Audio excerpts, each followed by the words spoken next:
깊이 있는 시선으로 오늘을 바라보는 뉴스 퍼레이드 문을 열겠습니다. 오늘의 주요 뉴스 보시겠습니다. 볼로디미르 젤렌스키 우크라이나 대통령이 미국에 도착했습니다. 백악관과 의회를 방문한 젤렌스키 대통령은 승리를 위해 워싱턴에 왔다면서 방어 능력 강화를 위해 1년의 협상을 할 것이라고 말했습니다. 젤렌스키 대통령의 미국 방문은 한편의 첩보 영화를 방불케 하는 철통 보안 속에 이뤄졌습니다. 열차를 타고 폴란드로 이동을 한 뒤 미 군용기를 타고 조기 경보기와 전투기의 호위를 받으며 미국에 도착했습니다.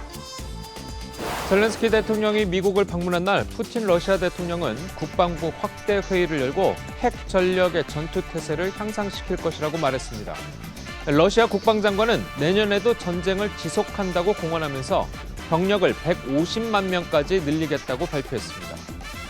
민주당 신환영 의원이 이태원 참사장에 닥터카를 직접 부른 사실이 드러나 또다시 논란이 되고 있습니다.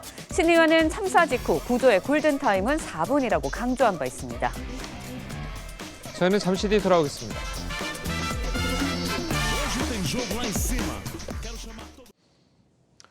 볼로디미르 젤렌스키 우크라이나 대통령이 미국의 수도 워싱턴 DC에 깜짝 방문했습니다. 조 바이든 대통령과 정상회담도 가졌는데요. 젤렌스키 대통령은 미 의회에서 우크라이나에 대한 지지를 호소하며 연설도 할 예정입니다. 첫 소식은 고소정 기자가 전하겠습니다. 젤렌스키 우크라이나 대통령이 차에서 내리자 바이든 대통령과 부인 질 여사가 환대하며 악수를 나눕니다. 현지 시간 21일 젤렌스키 우크라이나 대통령이 미국을 전격 방문해 바이든 대통령과 정상회담을 가졌습니다. 이번 방문은 러시아의 우크라이나 침공 300일째에 맞춰 이뤄졌습니다. 300 days. Hard to believe. 300 days. Brutal assault on the Ukraine's right to exist as a nation and the attack on innocent Ukrainian people. 젤렌스키는 감사의 뜻을 전했습니다. The appreciation to you, first of all, Mr. President, for your big support and leadership. Of course, your many countries helped us and are helping now because the war is not over. 젤렌스키 대통령은 우크라이나의 방어 능력을 강화하기 위해 1년의 협상을 할 것이라고도 했습니다. 이후 양국은 공동 기자회견을 가졌습니다. 지난 2월 러시아가 우크라이나를 침공한 이후 젤렌스키 대통령이 우크라이나를 벗어나 다른 나라를 방문한 건 처음입니다. 젤렌스키 대통령은 이후 미 의회를 방문해 상하원 합동회의에서 20분간 연설을 통해 우크라이나에 대한 지원을 호소할 예정입니다. TV조선 고서정입니다. 젤렌스키 대통령의 미국 방문은 한편의 첩보 영화를 방불케 했습니다. 젤렌스키 대통령은 열차를 타고 폴란드로 이동한 뒤에 미 공군 수송기를 타고 전투기의 호위를 받으면서 미국에 도착한 것으로 보입니다. 윤슬기 기자입니다. 폴란드 프세미실 기차역. 철조망 너머로 차량들이 은밀하게 움직이더니 젤렌스키 대통령이 나타납니다. 곧이어 금발의 여성과 반갑게 악수를 나눕니다. 바로 브리지트 브링크 우크라이나 주재 미국 대사입니다. 우크라이나에서 폴란드로 열차를 타고 이동한 것으로 추정되는 젤렌스키 대통령이 본격적인 미국행을 준비하는 모습이 포착된 겁니다. 이후 젤렌스키 대통령은 현지 시간으로 오전 8시 15분 인근 공항에서 미 공군 수송기 C-40B를 타고 미국에 도착했다고 현지 언론들이 보도했습니다. 미 전투기와 조기 경보기의 호위를 받으며 미국에 도착한 것으로 전해집니다. 젤렌스키 대통령은 미국 방문에 앞서 최대 격전지인 우크라이나 동부 바흐무트를 찾아 장병들을 격려했습니다. Вони не захищають наше життя, значить віддають своє, і ми хоча б іноді повинні ризикувати своїм. 전쟁 10개월 만에 전장을 처음 비우는 만큼 격전지 전황을 최종적으로 점검하는 모습을 대외적으로 보여준 겁니다. 우크라이나와 미국은 백악관 환영식을 불과 13시간 남기고 이번 방미를 공식 발표할 만큼 극비리의 일을 진행했습니다. 젤렌스키 대통령의 정확한 귀국 일정과 이동 과정 역시 베일에 쌓여 있는 상태입니다. TV조선 윤슬기입니다. 젤렌스키 대통령의 방미 소식에 러시아는 강경한 태도를 보였습니다. 푸틴 대통령은 전장에 핵무기를 투입하겠다고 언급을 하면서 우크라이나와의 전쟁에서 물러설 일은 없다고 했습니다. 신경희 기자의 보도입니다. 현지 시간 21일 푸틴 러시아 대통령이 핵무기 투입을 예고했습니다. 대륙간 탄도미사일 사르마트와 극초음속 미사일 지르콘을 실전 배치하겠다는 겁니다. В ближайшее время на боевое дежурство будут впервые поставлены межконтинентальные баллистические ракеты «Сармат». 사르마트의 최대 사거리는 18,000km로 태평양 전쟁 당시 히로시마에 떨어진 원자폭탄보다 최대 2,000배 위력입니다. 지르콘은 속도가 마하 8에 달해 탐지나 방어가 불가능하다는 분석이 나옵니다. 푸틴 대통령은 자금 조달을 아끼지 않겠다며 전투력을 과시했습니다. Оснащать наши стратегические силы новейшими видами оружия. Повторяю, все намеченные планы, безусловно, будут. 핵무기에 더해 병력도 늘립니다. 이번 겨울 평화회담으로 전쟁을 매듭짓는다는 일각의 관측이 나왔으나 러시아는 내년에도 특별군사작전을 유지할 방침입니다. Военнослужащих, в том числе военнослужащих по контракту, 695 тысяч человек. 계획대로 병력이 늘어나면 내년 1월 러시아군은 115만 명에 달합니다. 젤렌스키 대통령의 이번 방미가 러시아를 자극해 전쟁을 장기화로 이끌지 아니면 평화의 물꼬를 극적으로 틀지 세계 이목이 집중됩니다. TV조선 신경입니다. 보신 것처럼 블라디미르 젤렌스키 우크라이나 대통령이 이 조 바이든 미국 대통령과 정상회담을 가졌습니다. 네, 이번 정상회담의 의미와 러시아와 우크라이나 전쟁에 미칠 영향은 무엇인지 이한구 전 우크라이나 대사와 함께 자세히 짚어보도록 하겠습니다. 안녕하세요. 안녕하세요. 네, 안녕하십니까. 자, 대사님, 젤렌스키 대통령이 이제 미국을 방문해서 승리를 위해 워싱턴에 방문했다. 자, 이렇게 이야기를 했거든요. 네. 어떤 의미로 좀 보십니까? 네, 그동안 우크라이나 전쟁이 이제 300일을 막 지났는데요. 예. 그런데 지난 9월, 10월, 11월, 12월마다 결정적인 좀 전기가 있었습니다. 예. 9월 달에는 동북부 하르키우 주를 탈환했고 또 10월 달에는 이제 크림대교가 이제 폭파가 됐고요. 예. 또 11월 달에는 헤르손 주를 탈환했고 또 12월에는 이제 우크라이나가 과감하게 이제 러시아 본토까지 이제 군사 기지를 공격을 했더랬습니다. 예. 이어서 이번 미국 방문은 우크라이나 전쟁의 어떤 결정적인 전기를 마련하는 그런 계기가 될 것 같습니다. 잘 아시는 대로 지금 겨울에 이제 겨울에 들어와 있고요. 우크라이나도 굉장히 힘든 시기고 또 유럽도 굉장히 힘든 시기인데 예. 자칫 대우가 흔들릴 수 있는 이런 상황에 미국을 방문해서 미국의 지원을 확보하고 미국하고 이제 우크라이나 간의 어떤 우위를 돈독히 하면은 우크라이나 사람들의 어떤 마음도 다시 잡고 유럽도 이렇게 좀 단합할 수 있는 그런 여러 가지 측면에서 결정적인 좀 전기가 될 수 있겠다 이런 생각이 듭니다. 예. 네, 미국과 우크라이나의 정상회담 굉장히 전격적으로 이뤄졌거든요. 또 미국이 이제 젤렌스키 대통령을 극비 작전을 통해서 마치 첩보 영화를 방불케 하면서 모셔오다시피 했습니다. 아무래도 러시아를 의식한 행보였다고 봐야겠죠. 첫 번째는 안전 문제가 있으니까 그럴 수밖에 없다고 봐야죠. 예. 예. 또 하나는 이제 젤렌스키 대통령이 아무리 미국이 초청을 해도 이제 어느 정도 이제 상황이 좀 통제가 되니까 좀 해외 나올 수 있다는 것도 어떤 국내 전국에 대한 좀 안정감에 대한 좀 자신감도 있지 않느냐. 예. 네. 예, 알겠습니다. 자, 그렇다면 사실 미국이 이제 젤렌스키 대통령을 처음 불렀다는 소식이 어제 들려왔을 때만 하더라도 네. 뭔가 이제 혹시 평화회담이 이루어지는 것 아니냐. 자, 이런 식의 예측들이 일각에서 나온 것도 사실이거든요. 네. 자, 그런데 뚜껑을 열어보니까 대사님 말씀하신 것처럼 오히려 더 내년 전쟁을 준비하기 위한 마음 다잡기, 그리고 러시아에서도 굉장히 반발하는 모습을 보였는데 네. 그러면은 전쟁은 앞으로도 계속 길어질 거다. 이렇게 좀 예측을 해도 되겠습니까? 협상 가능성은 조금 더 멀어지는 것 같아요. 이번에 이제 방문 목적 중에 하나가 페이트리어트 미사일 네. 포함한 군사적인 지원이거든요. 예. 러시아가 이제 그런 일이 있을 경우에는 양국 관계에 파국을 맞이할 거다.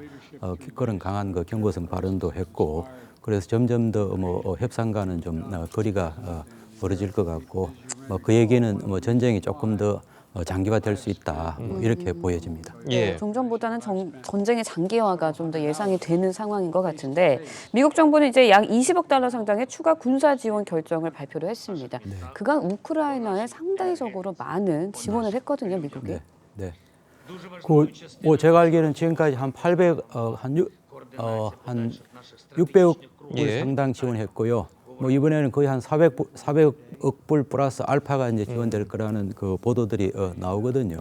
상당히 이제 파격적인 그 지원이고 그 중에 이제 절반 이상은 그 무기 지원 그렇게 보여집니다. 그 중에 하나는 이제 페이트리엇 미사일이 가장 그 핵심인 것 같고요. 또 그거 말고도 이제 하이마스를 능가할 수 있는 그런 그 공격용 무기도 포함되는 거 아니냐. 다만 그 공격용 무기는 우크라이나를 방어하기 위한 영토 회복을 위한 그런 차원의 공격 무기이기 때문에 약간 방어적인 공격 무기다. 이런 대화를 그 바이든 대통령이 잠깐 하는 걸 들을 수 있었습니다. 뭐 사실 그리고 이제 그 페이트리엇 미사일 가지고 그거는 방어는 되지만은 그 승리는 할 수가 없는 거거든요. 그 우크라이나가 이제 원하는 거는 그 러시아가 점령한 그 땅을 다 회복하는 게 이제 우크라이나의 가장 큰 목적이기 때문에 페이트리엇 미사일도 중요하지만 그 방어용 무기 가지고는 한계가 있다. 네, 알겠습니다. 자, 그런데 우크라이나가 이제 최근에 아까 대사님께서 언급하신 대로 최근에 러시아 본토를 좀 공격하지 않았습니까? 당시만 하더라도 미국이 우크라이나의 본토 공격은 좀 자제하라는 입장을 좀 보여서 뭔가 전쟁 확전을 막는 느낌이 강했었는데 이렇게 미국으로 불러서 젤렌스키 대통령을 약간 좀 응원하는 식의 그런 모습을 보인다는 것은 본토 공격도 예상을 해도 되는 뭐 그런 것도 가능해 보이십니까? 어떻습니까? 그 지난번에 이제 우크라이나가 러시아 본토 공격했던 것도 그 미국 그 지원한 무기가 아니다. 이거는 우크라이나가 자체 무기를 가지고 했기 때문에 뭐 미국이 이제 왈가왈부할 수는 없다. 그렇게 선을 그었고요. 또 그 이제 공격의 대상이 이제 그 군사적인 그 시설 뭐 거기에 이제 제한이 됐고. 또 이것도 어떻게 보면 우크라이나 하나의 이제 그 보복 내지는 방어 조치거든요. 그 10월 달부터 이제 러시아가 드론하고 미사일 해가지고 SOC를 포함해가지고 어마어마한 이제 민간 시설을 타격하고 이번에 뭐 러시아를 갖다가 이제 침략국으로 이제 얘기를 하는 그런 정도까지 나오기 때문에 이거는 상당 부분 그 러시아가 초래한 빌미가 상당히 러시아한테 있다. 그렇지만 미국으로서는 미국이 지원한 무기 가지고 러시아를 공격해서는 안 된다는 그 레드라인은 분명히 있는 것 같고요. 네, 알겠습니다. 러시아에서는 일단은 푸틴 대통령 또 핵을 언급하면서 또 이 극초음속 미사일 배치까지 예고를 했고요. 병력을 늘리게까지 예고를 했습니다. 러시아에서는 계속해서 이 전쟁을 끌고 가고 승리하겠다라는 의지가 결연한 것 같아요. 뭐 저도 러시아를 10년 있었지만 뭐 한 1000년의 러시아 역사를 보면요, 러시아는 절대 그 항복이 없어요. 뭐 그런 차원에서 러시아가 이번에 뭐 이렇게 포기할 수도 없는 전쟁이고, 다만 이제 러시아의 그런 의지와 실제 러시아가 승리할 수 있는 그런 역량하고는 이제 별개 문제라고 봐요. 그래서 러시아가 지금 취할 수 있는 모든 조치는 그런 핵무기가 있다는 걸 과시하는 거하고 병력을 추가로 늘릴 수 있다는 거, 뭐 그거 말고는 뭐 러시아가 지금 딱히 취할 수 있는 수단은 없는 것 같아요. 어떻게 보면 이것도 이제 러시아의 하나의 이제 절박감을 드러낸다, 그런 걸로 좀 보여집니다. 그럼 푸틴 대통령이 뭐 핵무기를 뭐 전장에 배치하겠다, 전투에 투입시키겠다 이런 것은 핵무기를 사용할 가능성이 있다고 보십니까? 사용할 가능성 뭐 없다고는 할 수 없지만 가능성은 거의 없다고 보여지고요. 지금 뭐 푸틴 대통령의 핵무기 사용 가능성에 대해서는 뭐 한두 번 언급한 게 아니고요. 그리고 이제 미국하고 나토도 이제 뭐 공식 비공식 채널을 통해서 분명한 메시지를 전달한 것 같고, 또 이제 중국이라든지 인도조차도 뭐 이 핵무기 사용에 대해서는 굉장히 반대하는 입장이기 때문에 러시아가 뭐 실제 핵무기를 사용할 가능성은 뭐 거의 없다, 그렇게 보여집니다. 젤렌스키 대통령이 이제 미국 의회 연설에도 나설 예정으로 전해지고 있습니다. 어떤 메시지를 좀 낼까요? 아침에 그 젤렌스키 대통령하고 이제 바이든 대통령 그 환담하는 걸 봤더니요, 첫째는 뭐 어프리시에이션, 고맙다는 얘기를 너무 많이 했거든요. 정말 그거는 진정성이 충분히 있다고 보여지고, 아마 제일 첫 번째 메시지는 그 고맙다는 걸 전달할 것 같고요. 네. 두 번째는 이제 어쨌든 이 전쟁이 그 자유민주주의를 갖다 대표하는 그 최전방이거든요. 그래서 이 전쟁은 이제 반드시 승리해야 될 필요성이 있다는 걸 좀 해서 미국 의회의 어떤 그 지원을 호소하는 그런 메시지가 되지 않을까 싶습니다. 예. 네. 자, 그래서 뭐 미국까지 젤렌스키 대통령을 불러서 뭐 의회 연설도 시키고 정상회담도 하고 이런 것을 보면 일각에서는 이게 미국까지 참전하는 그런 전쟁이 더 확전되는 것 아니냐 이런 우려도 좀 나오고 있거든요. 어떻게 보십니까? 그 러시아도 제국이고요. 예. 미국도 이제 세계를 이제 통치하는 그 리더 국가이기 때문에 네. 나름대로 서로 간에 어떤 그 게임의 룰이 있다고 봐요. 그래서 서로가 지켜야 될 레드 라인은 좀 넘지 않으려고 예. 러시아도 노력하고 있고 미국도 노력하고 있거든요. 예. 이번에도 이제 미국의 어떤 그 참여는 뭐 무기 지원을 하지만 굉장히 이제 방어적이고 또 미군의 참여는 없다는 몇 가지 그 레드 라인을 분명히 꺾고 있고 또 지금 러시아도 지금 우크라이나하고 지금 전쟁을 하는 것도 벅찬데 네. 미국을 상대로 뭐 전쟁할 수 있는 그런 여력은 없고 또 하나 우리가 중요한 거는 이 전쟁을 그 푸틴의 전쟁이냐 러시아의 전쟁이냐 네. 이걸 우리 또 분리해서 볼 필요가 있습니다. 네. 그래서 이제 푸틴 대통령이 지금 가장 그 사면초가 있고 또 러시아 내에서도 이제 반전 여론이 점점 확산되고 또 국제 여론도 굉장히 이제 반 러시아 예. 쪽으로 있기 때문에 저는 뭐 미러 전쟁으로 확산한다 뭐 이런 거는 거의 없다고 보여집니다. 네. 예. 지금 상황에서는 어쨌든 종전 이야기는 나오지 않고 있는 것 같은데 그렇다면 이번 전쟁이 언제쯤 이제 최종적으로 끝이 날 거라고 예상하시나요? 그 제일 좋은 거는 뭐 그 미국 입장에서도 뭐 키신저 같은 사람이 그런 얘기 하잖아요, 그죠? 우리가 이제 러시아의 어떤 그 전략적인 그 균형자로서 역할이 상당히 중요하다. 그래서 지금 뭐 협상을 해야 될 때다 이런 얘기도 나오는데요. 그러나 지금 러시아하고 우크라이나하고 이제 협상의 어떤 그 조건을 찾기에는 너무 서로 간에 이제 갭이 크거든요. 예. 그래서 뭐 협상이 제일 중요한 줄은 알지만 푸틴 대통령이 있는 한 뭐 협상은 상당히 어려울 것 같다. 그럼 결국은 이제 군사적인 상황으로 이제 종결이 될 텐데 저는 뭐 군사적인 상황이 굉장히 제한된 범위로 좁혀질 것 같아요. 예. 우리가 2022년 전에도 8년 동안 그 내전이 있었거든요. 아마 그런 정도로 이제 전쟁의 어떤 범위가 국제전으로 굉장히 좀 제한되지 않겠느냐. 그래서 완전한 뭐 전쟁의 종결은 당분간은 좀 기대하기 어렵고 그런 제한된 범위의 국제전으로 좀 지속될 가능성은 뭐 있다. 그리고 지금은 전황이 뭐 어떤 우크라이나의 어떤 그 항전하고 서방의 지원, 국제사회 또 여론 힘입어 가지고 군사적으로는 뭐 우크라이나가 훨씬 좀 우위에 있다. 그래서 이미 이제 러시아가 점령한 땅 중에 54%를 회복을 했거든요. 그래서 이제 그 54%가 뭐 30, 20, 10으로 아마 완전히 다 회복은 못할 수 있겠지만 그 아마 범위는 점점 좀 좁혀질 가능성이 많다고 보여집니다. 예, 알겠습니다. 자, 오늘 말씀 여기까지 듣겠습니다. 잘 들었습니다. 고맙습니다. 감사합니다. 이태원 참사 국정조사 특위가 이 서울경찰청과 이태원 파출소 그리고 서울시 등을 방문하는 첫 현장 조사를 진행했습니다. 김진표 국회의장은 내일 본회의를 열고 여야 합의가 안 되더라도 예산안을 처리하겠다고 했습니다. 황병준 기자의 보도입니다. 현장 조사에 앞서 이태원 합동분향소를 찾은 특위위원들이 흰 국화꽃을 내려놓습니다. 우리가 여야가 힘을 합해서 진실을 잘 규명하고 책임 소재를 밝히겠다는 특위를 향해 유가족들은 진정성을 갖고 임해달라고 당부했습니다.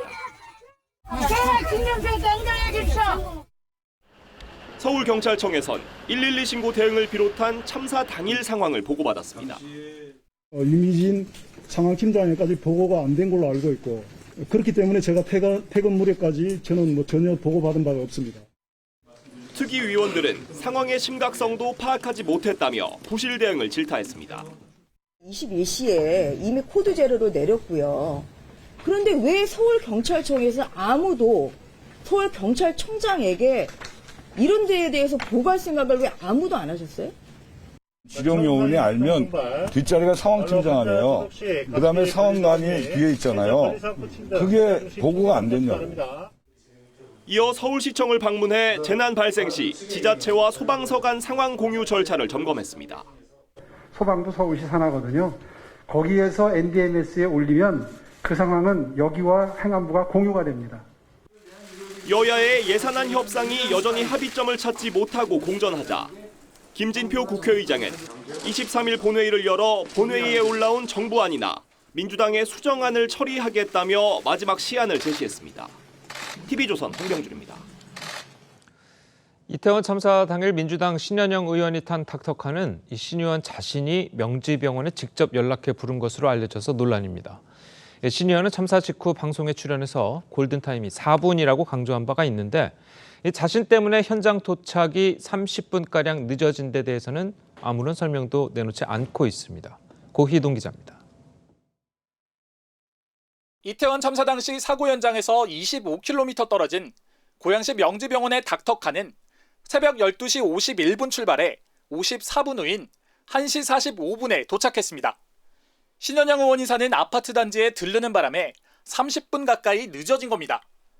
신 의원이 참사 현장에서 사진을 찍고 15분 만에 현장을 떠난 사실도 드러났는데 이번엔 신 의원이 직접 명지병원 측에 연락해 닥터카를 불렀다는 주장이 제기됐습니다. 병원 측에서도 명지병원 출신은 신 의원 요청을 거절하긴 어려웠을 것으로 보입니다. 신 의원은 그동안 골든타임 4분을 수차례 강조해왔습니다. 골든타임 4분이라고 알려져 있는데 현장 접근도 어려웠고 이미 3을 넘긴 상황 아닙니까 대부분? 그렇습니다. 국민의힘은 신 의원이 국회의원의 지위를 이용해 참사를 본인 홍보에 이용했다고 비판했습니다. 자신의 정치 홍보를 위해 전 직장 찬스를 이용한 것입니다. 민주당은 신 의원이 현장에서 구조활동을 거의 하지 않았다는 비판에 대해서는 답하지 않은 채 엄호를 이어갔습니다. 개인적으로 가기보다 팀별로 닥터카를 타고 들어가는 게 더 효율적이라고 판단했던 것은 아닌가. TV조선 고희동입니다. 전해드린 대로 민주당 신현영 의원의 이태원 참사 당일 닥터카 탑승을 둘러싼 논란이 좀처럼 가라앉지 않고 있습니다. 두 분과 함께 정치권 소식을 자세하게 짚어보겠습니다. 김영우 전 자유한국당 의원 그리고 김효은 전 민주당 선대위 대변인 나오셨습니다. 안녕하세요. 안녕하세요. 자, 이 신현영 의원이 명지병원에 이제 직접 전화를 해서 닥터카를 부른 사실이 이제 추가로 또 드러났거든요. 좀 어떻게 보셨습니까? 그 신현영 의원은 민주당의 비례대표 1번입니다. 예. 의사 출신이고 그래서 아마 팬데믹 상황에서 국회에서 이제 전문성을 좀 발휘해달라는 뜻에서 비례대표 1번을 받은 것 같아요. 예. 굉장히 상징적이죠. 그렇죠. 그런데 지금 이태원 참사 그 현장에서 어떻게 보면은 황당한 갑질을 한 겁니다. 그러니까 제가 좀 생각을 해봤어요. 만약에 국민의힘 군인 출신의 국회의원이 이제 국방위원회 소속인데 그렇죠. 전쟁터로 나가는 군용집 차를 불러가지고 나 좀 태워달라 라고 얘기하면 그게 예의가 되겠습니까? 거의 제가 볼 때는 비슷한 상황이에요. 그래서 이것은 있을 수 없는 갑질을 한 거다. 더더군다나 신현영 의원은 평상시에 그 위급 상황에서의 골든타임을 늘 강조해 왔습니다. 예. 4분. 그런데 그 명지병원의 닥터카가 현장에 도착한 게 다른 비슷한 거리에서 달려온 다른 차보다 거의 한 25분에서 예. 30분 정도 늦었다는 거 아닙니까? 골든타임을 엄청나게 늦춘 거죠. 그래서 어떻게 이럴 수 있는가. 병원의 닥터카를 콜택시처럼 말이죠. 불러다가 그것도 또 남편하고 같이 타고 갔다. 이렇게 지금 전해지고 있는데 있을 수 없는 일이 벌어졌다. 이렇게 생각합니다. 예. 그런 의미에서 민주당이 이태원 참사와 관련해가지고 너무나 좀 이렇게 정치적으로 이걸 또 활용하려고 하는 게 좀 드러났어요. 그리고 신 의원도 그 다음 날 현장 상황을 그 사진을 찍어가지고 SNS에 올리고 그랬단 말이에요. 자기 모습을 찍은 사진을. 이래서는 안 되는 거죠. 그런 상황에서 이태원 참사 국정조사위원이 되지 않았습니까? 이번 일로 이제 그 사퇴를 하긴 했지만 오히려 이제 국정조사의 대상이 돼 버렸어요. 제가 볼 때는. 그러니까 수사를 하는 검사가 피의자가 된 거죠. 국민의힘에서는 지금 국정조사 대상으로 불러야 된다 이렇게 지금 주장을 하는 것 같아요. 그래서 예. 이것은 민주당의 그 이태원 참사에 대한 잘못된 그런 뭐라 그럴까요? 진면모를 좀 볼 수 있는 좀 어처구니 없는 사건인 것 같습니다. 알겠습니다. 자, 그리고 또 한 가지 이야기가 나오는 게 이제 신현영 의원이 비례대표로 국회에 입성하기 직전까지 근무하던 병원이 바로 명지병원, 그 닥터카를 부른 명지병원이었습니다.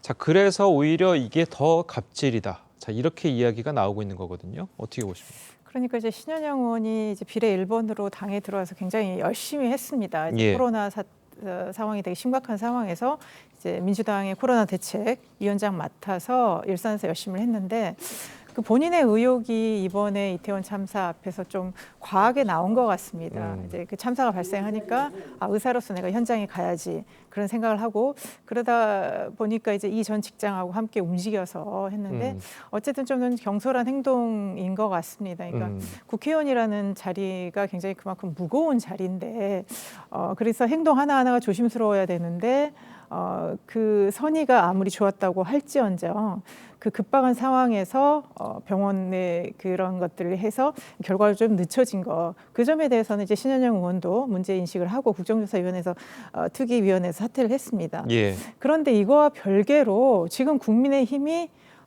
신현영 의원에 대해서 이렇게 비난을 할 자격이 있는가? 이거는 저는 별개로 봐야 된다고 생각합니다. 국민의힘이 골든타임 4분을 얘기했습니다.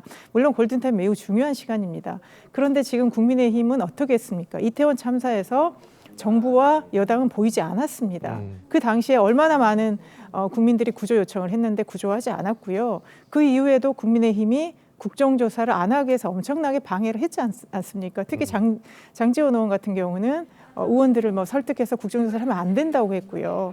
진짜 국민의힘의 의원들이나 다른 사람들이 참사 유가족들을 정말 2번 죽이는 이런 발언들을 얼마나 많이 했지 않습니까? 그렇기 때문에 저는 신현영 의원하고 이 사안하고 별개로 국민의힘은 이를 말할 자격이 없고요. 정말 국회의원 갑질을 문제 삼고 싶다면 여의도에 있는 국회의원 특권을 내려놓으시고 그리고 정말 각자가 어떤 국회의원으로서 갑질은 없었는지 한 번 더 반성하는 저는 그런 계기였으면 좋겠습니다. 예, 알겠습니다.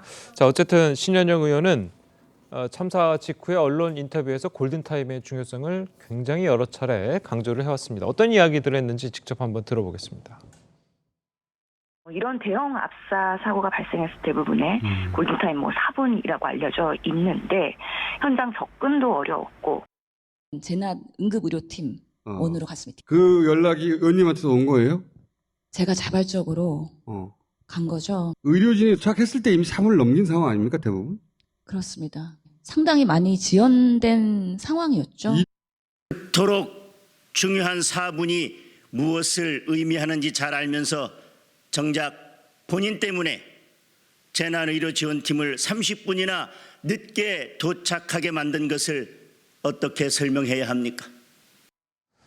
예, 자, 물론 신현영 의원이 이제 현장에 도착한 시간은 이제 1시 40분이 넘은 시점, 그러니까 현장의 사건이 마무리가 돼가는 시점이긴 합니다만 그래도 그 현장에 출동하는 응급차가는 아니죠. 닥터카를 돌려서 도착 시간을 늦게 만든 것은 상당히 비판을 받을 만한 소지가 있다. 이 부분이거든요. 비판을 받을 수밖에 없죠. 만약에 정말 아까도 얘기했지만은 국민의힘 국회의원이 이런 일을 만약에 했다면은 민주당에서는 난리가 났을 거예요. 아마 국회의원 그 자리 내놔라 등등등 또 패륜 정당이다 이런 얘기를 분명히 했을 겁니다. 제가 볼 때 그 응급 현장에서의 30분 너무나 긴 시간이죠. 그 신 의원이 아주 전문가로서 얘기를 하지 않았습니까? 골든타임은 4분 정도로 알려져 있다. 본인이 그렇게 얘기를 했는데 그 응급 그 의료지원팀 그 닥터카라고 하는 그것을 집까지 불러가지고 남편하고 같이 동승을 해가지고 타고 갔다는 거는 어떻게 설명해도 저는 설명이 안 된다고 봅니다. 예. 그렇기 때문에 이것은 잘못을 인정하고 그렇게 하는 게 이제 맞는 거죠. 그리고 이 전문가로서 모르겠습니다. 의사 출신이니까 현장에서 무슨 도움을 줘야 되겠다 이런 마음을 가지고 갔는지 혹시 모르겠지만은 그 닥터카 자체를 현장 도착을 늦췄고 그렇죠? 30분 정도 늦었고 그다음에 가서도 또 응급 그 활동을 오랫동안 하지도 않았다고 지금 알려지고 있습니다. 15분 정도 있다가 보건복지부 장관 차를 타고 국립중앙의료원으로 또 옮겼다는 거예요. 그리고 그 다음 날 이제 그 응급활동한 것처럼 어떻게 보면은 SNS에 사진을 올렸고 말이죠. 결국은 이태원 참사 사건을 정치적으로 그냥 활용한 거 아닌가 이런 생각밖에 할 수가 없는 거죠. 그래서 이런 일은 앞으로 일어나서는 안 되고요. 이것은 뭐 여당이든 야당이 됐든 의원들이 이런 상황을 가지고 정치적으로 활용을 해서는 절대 안 되겠다. 이런 생각입니다. 지금 방금 그 복지부 장관 차를 타고 이동을 했다라는 말씀이 나왔으니까 말인데 오늘 한 언론 보도를 보면 그 신현영 의원이 그 차량을 탑승하는 바람에 같이 타고 이동을 하려던 제일 그 차관이 그 차에 탑승하지 못하고 다른 차로 오는 일이라 더 늦어졌다라는 이야기가 있거든요. 그러니까 이거는 이제 이런 게 이제 국정조사에도 만약에 이게 밝혀져야 된다 저는 생각을 하는데 그렇습니다. 그러니까 현역 의원이 그 현장에서 장관한테 그 차량 동승을 요구하고 하면은 그 현장에서는 그 거부하기가 조금 쉽진 않죠. 그렇겠죠. 솔직히 말씀드리면 그렇겠죠. 이런 일이 벌어지면 안 된다는 거예요. 더더군다나 이게 그냥 평상시가 아니라 정말 위급한 상황 아닙니까? 이런 상황에서 국회의원이 그 차량을 그냥 그 탑승을 요구하고 했다면은 그것은 정말 커다란 문제다. 사실 의원들은 이런 상황에서는 현장에서 구조 활동이 제대로 또 응급 활동이 제대로 이루어질 수 있도록 도와줘야 되는 거지. 그 현장에서 본인이 그 정말 너무나 의욕이 넘쳐가지고 말이죠. 실무자가 타야 될 그 차량에 본인이 타려고 실무자가 못하게 하는 이런 상황이 벌어졌다면 그건 말도 안 되는 거죠. 예, 뭐 신 의원이 못하게 했는지 아닌지는 뭐 아직 드러난 바는 아니겠지만 어쨌든 보건복지부 장관 차에 탑승을 한 거는 이제 사실이고요. 그리고 여당에서 이야기하는 것처럼 이제 국정조사 증인까지 이제 이야기가 되고 있는데 자, 그 부분은 어떻게 좀 보셨습니까? 글쎄요, 지금 뭐 국민의힘이 약간 무슨 얼씨구나 잘 됐다 뭐 이런 좀 속셈이 좀 있는 것 같습니다. 그런데 이거야말로 국정조사를 정치적으로 이용하자는 뜻인 거죠. 지금 우리가 이태원 참사 국정조사를 하는 이유가 뭡니까? 왜 그런 참사가 일어났는지 그리고 왜 그때 국민들을 구하지 못했는지 이런 부분에 대해서 따져보자는 거죠. 그러면 그래서 그동안의 증인으로 했던 기관들이 다 국가 공권력에 관한 기관입니다. 그러면 그걸 해야지. 어쨌든 뭐 신현영 의원이 문제가 있을지언정 참사 당시 상황과는 무관한 사람을 불러다가 어쨌느냐 저쨌느냐 이걸 하나하나 따진다는 건 그거야말로 정쟁으로 가자는 거기 때문에요. 지금 그 국민의힘은 처음부터 국정조사 할 생각이 없었고 그래서 국정조사에 마지못해 했지만 또 이상민 장관 해임 건의안을 핑계로 또 사퇴했다가 이번에 유족들이 정말 그렇게 울부짖으니까 다시 합류한 거 아닙니까? 그러면 어제 이왕 현장 조사에 참여를 했으면 정말 진정성을 가지고 국정조사에 임하는 것이 국민의힘이 이태원 참사에 대해서 어떤 생각을 갖고 있는지 이것이 국민들한테 보여지는 것이라고 생각합니다. 자, 민주당에서는 방금 대변인께서 말씀하신 것처럼 이런 입장이에요. 그 국민의힘이 진정성이 없다. 국정조사 특위에 참여하는 게 신현영 의원을 국정조사 증인으로 요구하는 게 진정성이 없는 겁니까? 어떻게 보십니까? 그 현장에 달려가는 그 의료지원팀의 그 닥터카를 불러서 타고 갔다면은 그건 문제가 있는 겁니다. 그리고 국정조사 받아야 되는 거죠. 그게 현장하고 무관한 상황이다 말씀하셨는데 무관하지가 않죠. 그날 상황이 얼마나 위급했습니까? 근데 제가 보기에는 지금 여당도 야당도 국정조사에 대한 진정성이 솔직히 다 없어 보여요. 왜냐하면은 지난번에 국정조사를 하기로 합의했다가 또 갑작스럽게 이상민 장관 해임 그 건의안을 통과시키지 않았습니까? 거의 일방적으로. 그래서 원래는 여야가 합의하기로는 내년 예산안을 심사를 마치고 나서 국정조사 활동을 개시한다. 이렇게 사인을 했어요, 여야 간에. 그런데 예산 심사가 아직도 끝나지 않았습니다. 지금 이제 민주당이 엄청나게 여러 가지 사안을 가지고 사실 제가 볼 때는 좀 발목을 잡고 있어요. 그렇기 때문에 국정조사를 정말 열심히 하려는 그런 그 진정성이 있었다면은 예산심의도 이렇게 질질 끌 일은 아니다. 그런데 예산심의 끌었죠. 그다음에 또 이상민 장관 해임 결의안. 이상민 장관이 잘했다는 게 아니고 이상민 장관 갑자기 이제 국정조사를 기관 장으로서 하기로 합의를 해놓고 갑자기 해임 결의안을 통과시켰습니다. 이러다 보니까 결국은 국정조사를 할 마음이 없었구나 라는 것을 저는 간접적으로 보여준 게 아닌가 이런 생각이 들어서 그래서 지금 이제 예산 심의도 이렇게 늦어졌기 때문에 과연 그 정해진 기간 내에 합의한 기간 내에 국정조사가 이루어질 수 있을 것인가 저는 굉장히 불투명해졌다 이렇게 생각합니다. 알겠습니다. 자, 저희는 다음 소식도 넘어가 보도록 하겠습니다. 더불어민주당 이재명 대표가 이태원 참사와 관련해서 윤석열 정부를 폐륜 정권으로 칭하면서 날을 세웠습니다. 관련 이야기 들어보시겠습니다. 먼저 인간이 되라 이런 말이 있습니다. 국민의 피눈물 여기에 공감하지 못하는 정권이면 이건 폐륜 정권입니다. 지금이라도 정부의 잘못을 인정하고 대통령이 유족과 국민에게 공식적으로 사과해야 됩니다. 다른 사람은 몰라도 이재명 대표나 더불어민주당과 인륜을 논하게 될 줄은 몰랐습니다. 먼저 스스로를 돌아보기 바랍니다. 이재명 대표의 말대로 먼저 인간이 되어야 하지 않겠습니까? 예, 이재명 대표가 이제 국민의 피눈물에 공감하지 못하면 폐륜 정권이다. 윤석열 정부를 강하게 비판했습니다. 어떻게 들으셨습니까?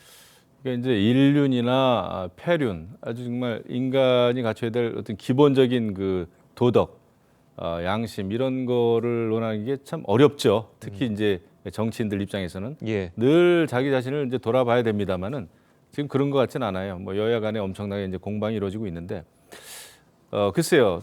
뭐 장동혁 국민의힘 대변인이 얘기를 했습니다만은 우리가 올해 작년 재작년에 폐륜 하면은 떠오르는 정치인이 있지 않습니까? 저는 그렇게 생각을 합니다. 그렇기 때문에 폐륜인 또 인륜이라는 단어를 가지고 과연 이재명 대표가 국민의힘을 일방적으로 이렇게 비난할 수 있겠는가 말이죠. 스스로 돌아봐야 되는 게 아닌가. 본인은 뭐 경기도 이천 그 화재 참사 시에 뭐 하고 있었습니까? 떡볶이 먹방 찍었어요. 그런 게 인륜이고 폐륜이죠. 그렇기 때문에 우리는 남을 비판하기 전에 내가 어떤 행동을 취했는가, 그래서 이제 그 어떻게 얘기를 해야 되는가, 그 언어의 취사 선택을 잘해야 된다 생각하는데 이것을 가지고 이재명 대표가 국민의힘이나 윤석열 정부를 비판할 수가 있겠는가? 폐륜이라는 말을 가지고 말이죠. 그리고 본인은 지금 측근들이 대장동 사건에 얽힌 측근들이 전부 구속되지 않았습니까? 이런 상황에서 또 인륜 폐륜을 이야기할 수 있는가? 거기에 대해서 당대표로서 대국민 사과를 해야죠. 그게 올바른 정치죠. 그것도 안 하면서 또 인륜 폐륜을 이야기할 수 있는가? 저는 그 누워서 침 뱉기 아닌가 이런 생각이 좀 듭니다. 예. 자, 말씀하신 것처럼 여당에서도 똑같은 얘기를 했어요. 이 폐륜의 아이콘은 바로 이재명 대표 본인 아니냐. 자, 이런 식의 이야기를 했는데 어떻게 들으셨습니까? 글쎄요, 지금 이재명 대표가 이런 정말 강한 표현을 쓰게 된 그 배경을 봐야 되는 거죠. 그러니까 이재명 대표가 이 단어를 쓰면서 정말 유족들의 깊은 고통, 절규가 들리지 않는가 이렇게 얘기를 했습니다. 그러니까 최근에 그 우리가 유족들이 국회에 찾아가서 얼마 전에 그랬죠. 그 유가족 대표 아버지께서 무릎을 꿇으면서 절규하는 모습. 그때 국민의힘 의원들은 아무도 없었습니다. 뭐 사전에 협의가 안 됐다는 이유로요. 그리고 그 다음에 정말 그 절절한 이런 절규를 들었지 않습니까? 그걸 보면서 다시 한번 또 국민들은 울었고요. 왜 이태원 참사에 대해서 정부가 저렇게 좀 방관하고 있는가? 그리고 심지어 이것을 정치적으로 활용한다라는 공세에 또 일부 단체들이 합류하면서 정말 유가족들을 정말 그 극단적인 언어를 써가면서 자식 잃은 부모들 가슴에 대못질을 했습니다. 그런 부분에 대해서 인륜을 얘기를 한 거고요. 그리고 국민의힘은 어쨌든 야당 대표인 이재명 대표가 무슨 얘기만 하면 뭐 기승전 이재명 대표는 자격이 없다, 무슨 방탄이다 이런 얘기를 하는데요. 저는 이렇게 이재명 대표와 민주당을 공격함으로써 지금 윤석열 정부가 저렇게 막무가내인 거, 정말 국민 민심을 알지 못하고 이렇게 정말 일방적으로 가는 부분이 매우 희석된다고 생각하는데요. 정말 국민들 민심은 지금 지표에 드러나는 것처럼 그렇게 우호적이지는 않다고 보입니다. 그렇기 때문에 저는 이 강한 발언, 이 표현의 문제를 삼지 말고 지금 이 말을 나올 수밖에 없는 민심에 대해서 저는 대통령실과 국민의힘이 좀 진지하게 들어야 된다. 그렇게 말씀드리고 싶습니다. 예. 자, 이렇게 뭐 민주당도 그렇고 이재명 대표도 그렇고 정부 여당을 향해서 이제 국민에게 공감을 못한다라는 부분은 이제 계속해서 공격을 하고 있거든요. 자, 그 부분은 좀 어떻게 뭐 반성을 해야 될까요? 아니면은 너무 이야기를 막 하는 걸까요? 어떻게 보십니까? 그러니까 이제 상대방을 공격하면서 하는 얘기인데요. 저는 근데 그렇게 말씀을 드리고 싶어요. 이재명 대표는 그야말로 민주당의 당대표 아닙니까?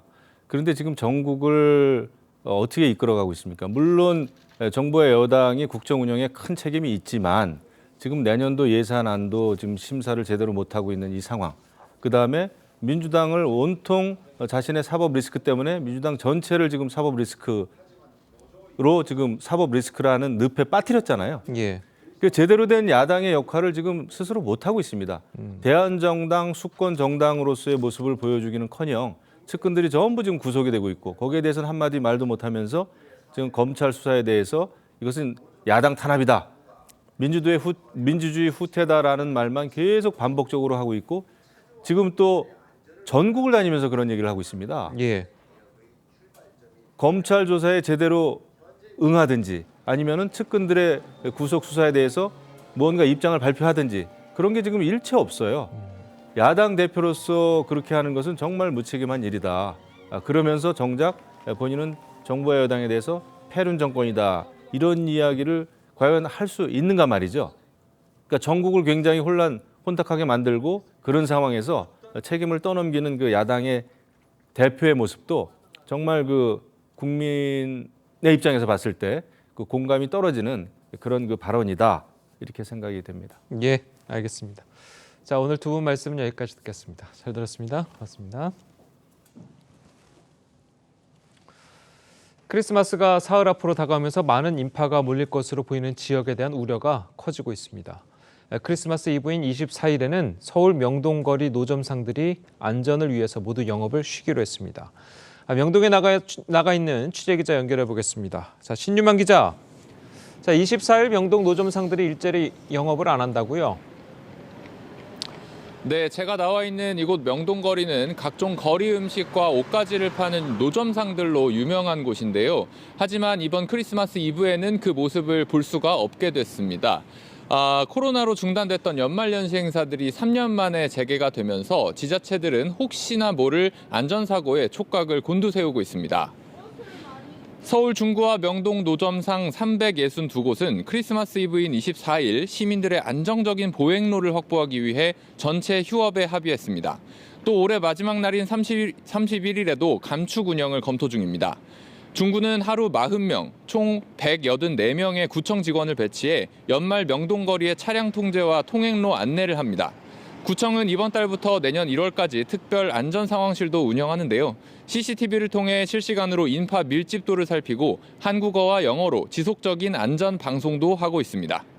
예, 자, 많은 대책이 이제 준비 중이군요. 자, 신 기자, 지금 뭐 날씨는 어떻습니까? 많이 추워 보이는데요. 네, 오늘은 어제보다 최대 10도 더 떨어진 기온이 떨어질 전망입니다. 그리고 곳에 따라 많은 눈도 예보가 돼 있어서 각별한 주의가 필요합니다. 오늘 아침 최저 기온은 서울이 영하 9도, 춘천 영하 11도, 대구 영하 4도 등입니다.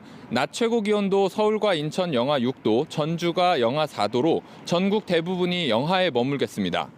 서해안에는 많은 눈이 예보됐습니다. 24일까지 충남 서해안과 전라도, 제주 산지 등에 10에서 25cm의 눈이 쌓이겠습니다. 특히 전라도 해안 지역에는 최대 30cm 이상의 눈이 예상됩니다. 서울 명동에서 TV조선 신유만입니다. 30인 미만 사업장에 주 52시간제 적용 부담을 일정 기간 덜어주기 위해 시행됐던 주 8시간의 추가 근로를 허용하는 연장 근로제가 오는 31일로 종료됩니다. 마땅한 대책이 없어 당장 새해부터 막막해진 중소기업계는 일몰 시한을 더 늘려달라고 호소했습니다. 장윤정 기자의 보도입니다. 중기중앙회와 13개 중소기업단체 대표들은 8시간 추가 연장근로 일몰 연장 법안의 국회 통과를 요구했습니다. 추가 연장근로 연장하라! 연장하라! 연장하라! 현재 30인 미만 제조업체들은 91%가 추가 연장 근로에 의존하고 있고 75.5%는 일몰 시 마땅한 대책이 없습니다. 범법자로 전락할 수밖에 뿔입니다. 연장 일몰 근로를 못하다 보니까 회사를 편법으로 2개를 나눠서 그렇게 운영하고 있는. 숙련된 기술자가 필요한 중장비 정비업체는 이미 인력난에 시달리고 있습니다. 대체 인력도 없어요. 최소한 10년에서 40년까지 있는 숙련공들인데 새로운 사람을 한다 하더라도 2, 3년 정도 교육을 시켜야지만이 현장에 투입할 수 있는. 통상임금의 1.5배인 추가 근로수당을 못 받게 되는 직원들도 답답하긴 마찬가지입니다. 30-40% 정도가 없어진다고 봐야 될 것 같습니다. 투잡을 말 그대로 뛰어야 된다는 소리인데 정말 그 부분에 대해서는 좀 약간 막막합니다. 정부 역시 연장근로의 불가피성을 호소하고 있습니다. 이영 중기부 장관은 연장근로제가 일몰되면 내년부터 소기업과 소상공인 대부분 범법자가 되고 나는 범법자들의 두목이 된다며 국회의 결단을 촉구했습니다. TV조선 장윤정입니다. 대장동 사건을 수사 중인 검찰이 김만배 씨가 약 120억 원의 자금을 빼돌린 정황을 포착하고 수사 중인 것으로 전해졌습니다. 앞서 김 씨 측근 인사들이 빼돌린 것으로 파악된 대장동 수익 260억 원과는 별개의 자금인데 검찰은 이 자금이 대장동 사업 관련 로비에 쓰였을 것으로 의심하고 있습니다. 송민성 기자의 보도입니다. 검찰은 김만배 씨가 2015년에서 2018년 사이 이성문 전 화천대유 대표를 통해 수차례에 걸쳐 적어도 40억 원을 빌린 정황을 추가 포착했습니다. 돈을 빌린 시기는 대장동 개발 수익 배당금이 지급되기 전입니다. 검찰은 김 씨가 급히 돈을 쓸 필요가 생길 때마다 이 씨를 찾은 것으로 보는데 이재명 민주당 대표의 2017년 대선 경선, 2018년 경기도지사 선거 등에 자금이 흘러들어갔을 가능성 등을 놓고 용처를 추적 중인 것으로 전해졌습니다. 이와 별도로 화천대유 자금 가운데 김 씨가 빼낸 80억 원의 종착지도 수사 대상입니다. 수표 60억 원과 현금 20억 원으로 나눠서 가져갔는데 검찰은 이 돈도 정관계 로비 등에 쓰였을 가능성을 놓고 흐름을 추적 중입니다. 검찰은 80억 원 중 5억 원이 2021년 1월 유동규 전 본부장에게 준 뇌물로 쓰인 것으로 의심하고 나머지 75억 원의 행방도 찾고 있습니다. 지난 14일 자해한 뒤 여전히 입원 중인 김 씨는 4주간 치료가 필요하다는 진단서를 대장동 사건 재판부에 냈습니다. 이에 따라 김 씨 재판뿐만 아니라 검찰 조사 일정 또한 모두 미뤄질 전망입니다. TV조선 송미선입니다. 예, 전해드린 대로 검찰은 김만배 씨가 120억 원을 더 빼돌린 것으로 보고 추적에 나서고 있습니다. 네, 이런 가운데 김만배 씨의 치료가 장기화되면서 대장동 재판은 내년 1월 중순 이후에나 재개될 것으로 보이는데요. 관련 내용 정혁진 변호사, 이승훈 변호사와 함께 자세히 짚어보도록 하겠습니다. 안녕하세요. 안녕하세요. 자, 김만배 씨가 이제 법원에 제출한 진단서를 보면 뭐 4주 동안에 뭐 입원, 뭐 요양, 뭐 이런 것들이 이제 뭐 필요하다 이렇게 써 있는 것 같은데 재판이 연기되면 아무래도 김만배 씨가 좀 유리한 점이 있습니까? 글쎄요, 일단은 공판이 일주일에 2번씩 열리고 있었어요. 예. 월요일하고 목요일. 원래대로라고 하면 오늘도 공판이 있는 날이었는데 예. 전치 4주였고 김만배 씨가 중환자실에 6일 동안 있다가 이제 일반 병실로 옮기긴 했다고 하죠. 하지만은 퇴원할 때까지는 재판이 진행되기 어려울 것 같은데 그런데 이러한 그 김만배 씨의 극단적인 시도가 과연 우발적인 것이었느냐 아니면 자해 해프닝이었는지는 모르겠지만 만약에 이것이 의도된 해프닝이었다라고 하면 두 가지 이유가 있을 것 같아요. 하나는 재판이 연기되는 게 유리하기 때문에 유리하다고 판단을 했었을까?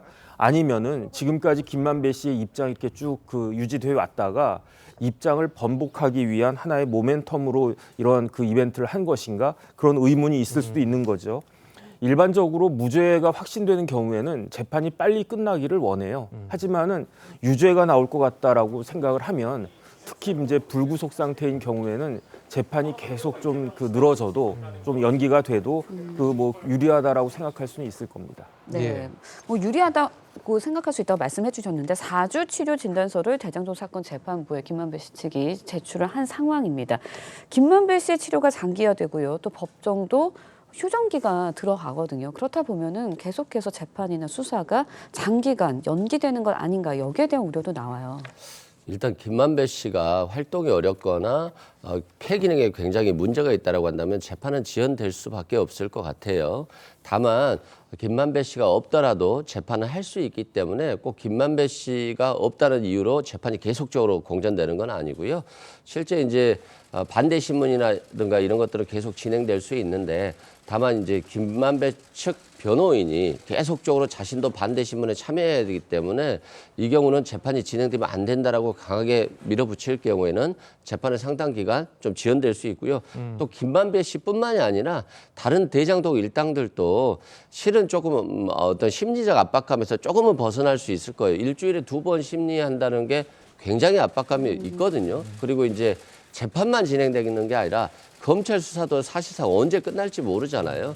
그렇기 때문에 굉장히 힘든 상황이었기 때문에 실은 검찰도 또 피고인들도 어느 정도 여유를 가질 수 있을 것 같고 그 과정 속에서 어떤 자신들의 어떤 대처 방법이라든가 또 검찰은 또 자신들의 수사 방법에 대해서 한 번 정도는 다시 한번 되새길 수 있는 그런 시간이 되지 않을까 싶습니다. 예, 알겠습니다. 자, 그리고 이 김만배 씨가 이제 앞서 이제 저희 보도를 보면 대장동 수익 배당이 시작되기 전부터 이성문 전 화천대유 대표로부터 한 40억 원 정도를 받았다고 그래요. 그 기간이 뭐 2015년부터 2018년 사이인데 네네. 자, 이 돈이 도대체 어디에 쓰였을까요? 글쎄요, 이성문 씨하고 김만배 씨는 대학 동문이죠. 그다음에 이제 이성문 씨는 화천대유의 대표이고 네. 김만배 씨는 화천대유 오너죠. 그다음에 이제 직업을 보면 이성문 씨는 변호사입니다. 그다음에 이제 김만배 씨는 그 변호사는 아니지만 법조 기자이고 여러 가지 이제 공통점이 있을 수 있는데 예. 화천대유가 언제 설립이 됐냐면 2015년 초에 설립이 됐단 말이에요. 예. 그때부터 이성문 씨가 대표이사를 갖다 맡았는데 40억을 조달해가지고 김만배 씨한테 빌려줬다라고 했는데 김만배 씨가 왜 과연 40억이라고 하는 큰 돈이 그때 40억은 지금 40억이랑 틀리거든요. 그렇죠. 그때는 강남의 아파트 뭐 한 30평짜리 아파트 한 너댓 채 살 수 있는 큰 돈이었단 말이에요. 그거를 왜 필요로 했을까? 그다음에 그것이 어디에 사용이 됐을까? 그다음에 이성문 씨는 이걸 왜 기자인 그 김만배 씨한테 지금이야 뭐 김만배 씨가 뭐 2천억 배당 받았다 해가지고 아주 큰 겁으로 생각이 되지만 그때는 기자였단 말이에요. 기자한테 40억을 빌려줬다? 지금 돈도 아니고 옛날 돈으로 이상하잖아요. 담보는 받았을까? 그런 것들이 굉장히 이상한데 결국 그렇다라고 하면은 2015년도에 이미 상당한 막대한 금액을 배당받을 수 있을 것이다라고 두 사람이 생각했던 것이 아닌가라고 의심이 될 수가 있고요. 예. 그다음에 조금 전에 이제 화면도 나왔던 것처럼 2015년과 2018년 사이에 어떤 일이 있었냐면은 2017년도에도 대선이 있었고요. 그다음에 2018년도에는 지방선거가 있었습니다. 그때 이제 경기도지사로 도전해가지고 경기도지사로 이재명 대표가 당선이 된 거죠. 그래서 이러한 그 선거와 어떤 연관성이 있는지 여부에 대해서 확인이 필요하지 않나 싶습니다. 네, 이상한 부분이 많다라고 지적을 해주셨습니다. 근데 이성문 전 대표가 40억 원을 어디에서 끌어와서 김만배 씨에 빌려줬는지 이 부분도 밝혀져야 될 것 같은데 만약에 이제 검찰이 의심하는 대로 정관계 로비에 쓰였다면 돈을 빌려준 사람도 처벌을 받게 되는 겁니까? 아마도 이제 돈을 빌려준 사람은 이게 뇌물로 쓰일 것을 알고 빌려줬다라고 한다면 공모 혐의가 있어서 당연히 처벌을 받을 수 있는 거고요. 예. 다만 이제 정혁진 변호사님 말씀과 조금 다른 측면은 2015년, 16년도는 박근혜 정부 시절이에요. 그래서 이 40억이라고 하는 것을 차용했는데 이게 이재명 대표 측에 들어갔을 것이다라고 하는 의문을 갖기보다는 이 돈의 흐름을 쫓아야 돼요. 박근혜 정부 시절에 고위 관료들에게 갈 수도 있는 것이기 때문에 냉정하게 이 돈의 흐름을 쫓아야 된다 이런 말씀 드리고요. 유동규 씨하고 남욱 씨가 지금 진실을 말하고 있다고 하잖아요. 그런데 결국에는 2013년도부터 2018년도까지 정진상 씨에게 2억 4천 정도 갔다는 거니까 그러면 이 돈은 다른 곳으로 흘러들어갔을 가능성도 상당히 높거든요. 그런 측면에서 저는 검찰이 조금 신속하게 돈의 흐름을 파악해서 국민들이 궁금해하시잖아요. 이걸 밝혀주는 게 좋겠다 싶습니다. 예, 알겠습니다. 자, 오늘 시간 관계상 오늘 두 분 변호사님 말씀은 여기까지 듣겠습니다. 잘 들었습니다. 고맙습니다.